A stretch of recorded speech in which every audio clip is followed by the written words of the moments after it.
अब ये तो दोनों पार्ट जो होते हैं लगते हैं सीरीज में, आपका चाहे फ्रिज डबल डोर हो चाहे आपका फ्रिज सिंगल डोर हो, ये दोनों पार्ट लगते हैं सीरीज में, ठीक है। तो ये दो पार्ट्स हो गए, तो ये बायोमेटल की तारें हो गई, होगी थर्मल फ्यूज की, ये दोनों सीरीज में लगते हैं। और ये पाउच के अंदर होता है, ये पाउच के अंदर कभी कभी सिंगल पार्ट भी आता है, जैसे हम थर्मल फ्यूज कहते हैं या बायोमेटल कहते हैं। हमारा जो थर्मोस्टेट का जो आउटपुट होगा, थर्मोस्टेट का जो आउटपुट होगा वो हमारा जाएगा टाइमर के फेज पे। टाइमर है,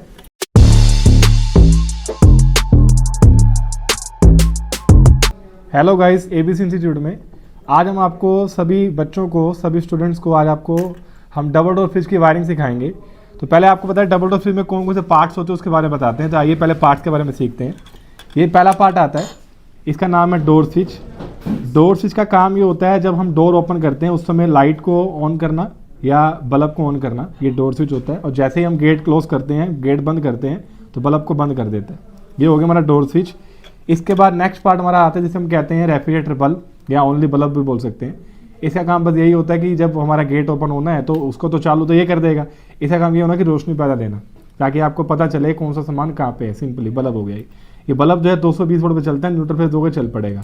अब ये तो दोनों पार्ट जो होते हैं लगते हैं सीरीज में, आपका चाहे फ्रिज डबल डोर हो चाहे आपका फ्रिज सिंगल डोर हो, ये दोनों पार्ट लगते हैं सीरीज में, ठीक है। तो ये दो पार्ट्स हो गए। इसके बाद नेक्स्ट हमारा पार्ट है जिसे हम कहते हैं थर्मोस्टेट। ये थर्मोस्टेट हमारा डबल डोर का थर्मोस्टेट है। इसमें कोई बटन नहीं होता ऑफ वाला, ये बस हमारा टेम्परेचर को कम ज़्यादा करता है, कम टेम्परेचर को मैनेज करता है। कोई इसमें जैसे हमारा सिंगल डोर का थर्मोस्टेट होता है, ये देखो ये सिंगल डोर का थर्मोस्टेट है, इसे बटन भी होता है बीच में और ये ऑफ भी होता है। लेकिन ये जो थर्मोस्टेट है डबल डोर का होता है, दोनों में बहुत अंतर होता है। ना ये ऑफ होता है ना ही इसके अंदर डिफॉल्ट बटन होता है, तो ये डबल डोर में लगता है। डबल डोर का थर्मोस्टेट हो गया। उसके बाद नेक्स्ट हमारा पार्ट है जिसे हम कहते हैं defrost timer. Double door fridge का मेन पार्ट है, जिसे कहते हैं ब्रेन ऑफ सिस्टम। ये हमारा डबल डोर फ्रिज का ब्रेन होता है, ठीक है ना। तो ये हो गया हमारा डबल डोर का मेन पार्ट डीफ्रोस्ट टाइमर। इसमें 4 पॉइंट होते हैं। एक का नाम होता है कॉमन या फेस, एक होता है न्यूट्रल, एक होता है हमारा कूलिंग मोड और एक होता है डीफ्रोस्ट मोड। आगे आपको बताएंगे नेक्स्ट वीडियो में कि कैसे आप आइडेंटिफाई करोगे इस 4 पॉइंटों के अंदर हमारा ये वाला पॉइंट है, मतलब कौन सा पॉइंट सीपी है, कौन सा पॉइंट न्यूट्रल है, कौन सा पॉइंट कूलिंग मोड है, कौन सा पॉइंट डीफ्रोस्ट मोड है। इसको हम आगे आपको क्लियर करना बताएंगे। अभी इस वीडियो में आपको हम इतना बता रहे हैं पूरी वायरिंग के बारे में, पार्ट्स के बारे में बता रहे हैं। तो ये हमारा हो गया डीफ्रोस्ट टाइमर। इसके बाद ये हमारा पार्ट आता है जिसके अंदर दो पार्ट एक साथ हैं। तो ये दो पार्ट हमारे, ये 2 तारें हैं रेड और ब्लू रंग की, ये ये पार्ट जो है जिसमें ये 2 तारें कनेक्टेड हैं, इसको हम बोलते हैं थर्मल फ्यूज।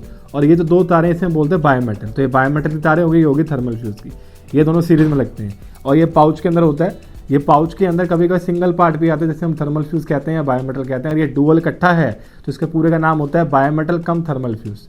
इसके अंदर आपको ध्यान रखना कभी मॉइस्चर या पानी दिखना नहीं चाहिए। अगर आपको इस पार्ट के अंदर मॉइस्चर या पानी दिखता है तो उसको बिना चेक किए चेंज कर दे। ये पार्ट हो गया।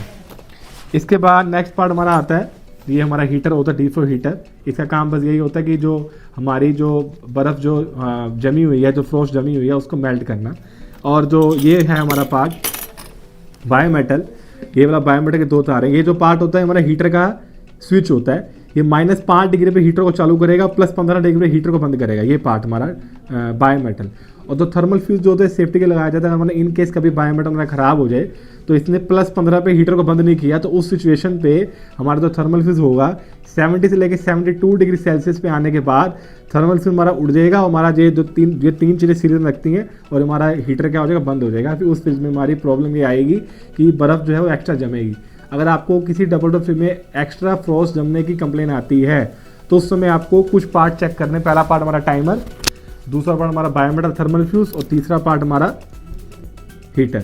आपको ये 4 पार्ट चेक करने जब आपका प्रॉब्लम आ रही है बर्फ़ के रिलेटेड डबल डोर फ्रिज के अंदर, ठीक है ना। ये पार्ट्स हो गए।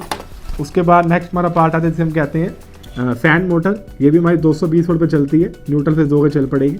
और ये पार्ट आपको पता ही होंगे, ये हमारी OLP होती है, ओवरलोड प्रोटेक्टर। और ये हमारी होती है PTC रिले, कंप्रेसर को चालू करने के लिए, कंप्रेसर की सेफ्टी के लिए। और ये हमारा फ्रिज का कंप्रेसर, रेसिप्रोकेटिंग कंप्रेसर।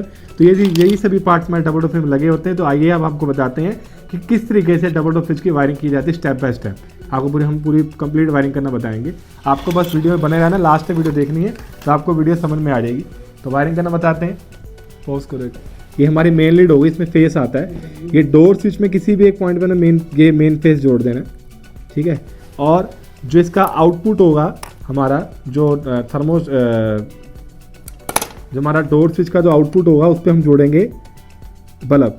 ये बल्ब जोड़ दिया। और ये हमने जोड़ दिया मेन फेस। ये तो क्लियर हो गया आपको। और जो ये इसका जो आउटपुट है, मतलब ये बल्ब जो है, इसको दो न्यूट्रल फेस चाहिए, तो फेस हमें डोर स्विच के थ्रू मिल गया, न्यूट्रल हम इसको डायरेक्ट दे देंगे। ये हो गया हमारा न्यूट्रल और ये हमारा फेस हो गया। इसको थोड़ा सा टाइट करके लगाते हैं ताकि निकले ना।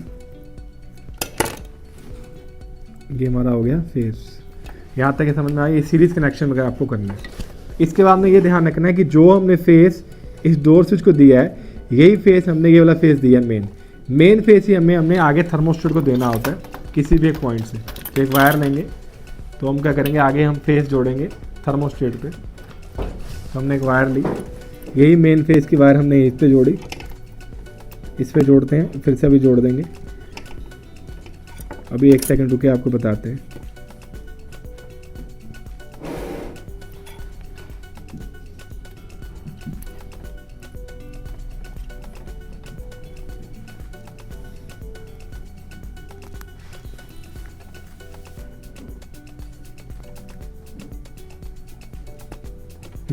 तो मेन फेस हमारा 2 जगह जाएगा, डोर स्विच में भी जाएगा, आगे यही फेस हमारा थर्मोस्टेट किसी भी एक पॉइंट पे चला जाएगा। ये इनपुट हो गया। इस पे इनपुट आउटपुट कुछ नहीं होता, जो मानो वो बन जाएगा। उसके बाद हमारा जो थर्मोस्टेट का जो आउटपुट होगा, वो हमारा जाएगा टाइमर के फेस पे। टाइमर है, इसमें अभी हम मान के चलते हैं कि ये वाला फेस है। अभी मान के चलते हैं ये फेस है, ये वाला पॉइंट फेस है और ये वाला पॉइंट हमारा न्यूट्रल है, ये हमारा कूलिंग मोड है और ये हमारा डिफ्यूजर है। मान के चलते हैं। तो हमने इस फेस वाले को, जो थर्मोस्टेट का आउटपुट है, इसको हमने इस पे जोड़ दिया, फेस पे जोड़ दिया।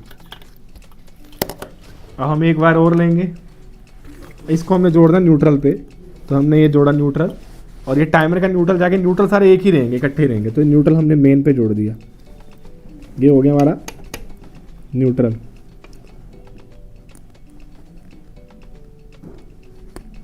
ठीक, ये न्यूट्रल हो गया। टाइमर भी ऑन हो गया। इसके बाद हम पहले करते हैं डिफ्रोस्टिंग मोड या डिफ्रोस्ट मोड करते हैं। उसके लिए पहले हमें सीरीज़ में जोड़ना है बायोमेटल। तो जैसे कि मैंने बताया था कि हम मान के कर रहे हैं अभी, तो इसको मैं मानता हूँ डिफ्रोस्ट मोड। इस पर एक फेस दे दिया, ये हमारा बायोमेटल पे आया। यहीं से फेस हमारा आउट होकर सीरीज़ में जाएगा थर्मल फ्यूज़ के एक पॉइंट पे। और थर्मल फ्यूज़ का जो आउटपुट होगा, जो हमारा थर्मल फ्यूज़ का जो आउटपुट, वो हमारा जाएगा डिफ्रोस्ट टाइमर पर। तो यहाँ से इसको हमने जोड़ा सीरीज में, और जो इसका आउटपुट है थर्मल फ्यूज़ का, वो हमारा गया हीटर के फेस पे। तो हीटर के फेस पे हमने हीटर को फेस सीरीज में जोड़ देना है। ये मिल गया। अब इसको हीटर को न्यूट्रल चाहिए। न्यूट्रल सारा कॉमन ही होता है, इसको कोई दिक्कत वाली बात नहीं है। न्यूट्रल जहाँ से मर्जी दे दो, न्यूट्रल मिलना चाहिए। ये हमारा डिफ्रोस्ट साइकिल भी खत्म हो गया। अब हम शुरू करते हैं कूलिंग मोड। कूलिंग मोड में जब हमारा फ्रिज जब कूलिंग मोड पे आएगा या कूलिंग साइकिल पे आएगा, तो उस समय ध्यान रखें डबल डोर फ्रिज में हमारा पंखा और ये कंप्रेसर चलता मिलता है, लेकिन जो बल्ब और डोर स्विच जो है ये हमारा कंटिन्यूसली ऑन रहता है। और जब हमारा फ्रिज हमारा डिफ्रोस्टिंग मोड पे आएगा, तो उसमें हमारा ये फैन मोटर और कंप्रेसर नहीं चलेगा, बस हीटर चलेगा। वो भी तब चलेगा जब थर्मल स्विच सेंस करेगा कि -5 डिग्री टेम्परेचर फ्रीजर में है, तब चलेगा, अदरवाइज नहीं चलेगा। तो अब हम कूलिंग मोड शुरू करते हैं। कूलिंग मोड के लिए हमें एक वायर चाहिए। अब हमने कूलिंग मोड पे जो हमने ये वायर लगाई है फेस के लिए, जो हमारा टाइमर दे रहा है, इस वायर को हमने फेस मानना है, कूलिंग मोड का फेस। इसको हमने 2 जगह देना है, एक कंप्रेसर पे भी देना है और हमारी मोटर पे भी देना है। तो हमने एक इस पे लगाया मोटर पे, और यही हमने फेस आगे किसको देना है, देना है कंप्रेसर की OLP पे। तो हमने इसी को इस पे जोड़ा साथ में।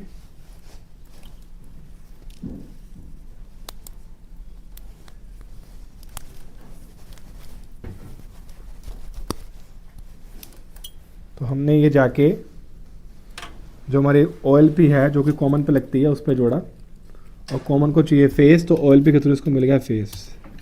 ठीक है, ये फेस हमें 2 जगह देना है, एक कंप्रेसर पे और एक हमें मोटर पे भी देना है, 2 जगह देना है। वायरिंग हमेशा ध्यान रखना, वायरिंग हमेशा टाइट होनी चाहिए। लूज कनेक्शन बिल्कुल भी कभी भी नहीं करने। अगर लूज कनेक्शन करोगे तो शॉर्ट सर्किट हो सकता है फ्रिज के अंदर। तो कनेक्शन कभी भी हमेशा ध्यान रखना, टाइट प्रॉपर कनेक्शन करने। जैसे कि आपके सामने हम पूरा नोज प्लायर यूज़ करते हुए, थिम्बल यूज़ करते हुए कर रहे हैं, इस तरीके से आपको करना है। लूज कनेक्शन नहीं होने चाहिए। अब हमारा रह गया न्यूट्रल। अब ये रिले लगाई, PTC रिले लगाई रनिंग स्टार्टिंग के ऊपर, और रनिंग साइड हमने देना न्यूट्रल। तो एक बार हम और लेंगे। अब इसको हमने जाके रनिंग साइड पे जोड़ा, राइट साइड रनिंग होती है, इस पे जोड़ा और इसी पे हमने न्यूट्रल देना है। तो जो न्यूट्रल हमने फैन मोटर को देना है और यही न्यूट्रल हमने किसको देना है, मेन जाके हमने जोड़ देना है।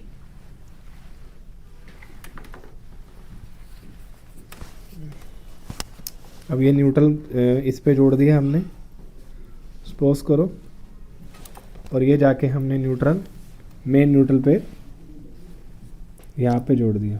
अभी जोड़ देते हैं, ये यहाँ जोड़ दिया न्यूट्रल और ये न्यूट्रल इस पे जोड़ दिया।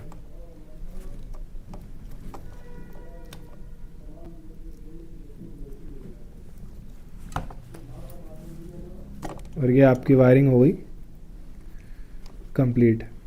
तो होप करता हूँ आपको वीडियो अच्छी लगी होगी। इस प्रकार से आप डबल डोर फ्रिज की, सिंगल डोर फ्रिज की वायरिंग, इन्वर्टर फ्रिज की wiring, AC, fridge, washing machine, geyser, RO सभी का कोर्स कर सकते हो। Thank you so much. ABC join करें। Thank you.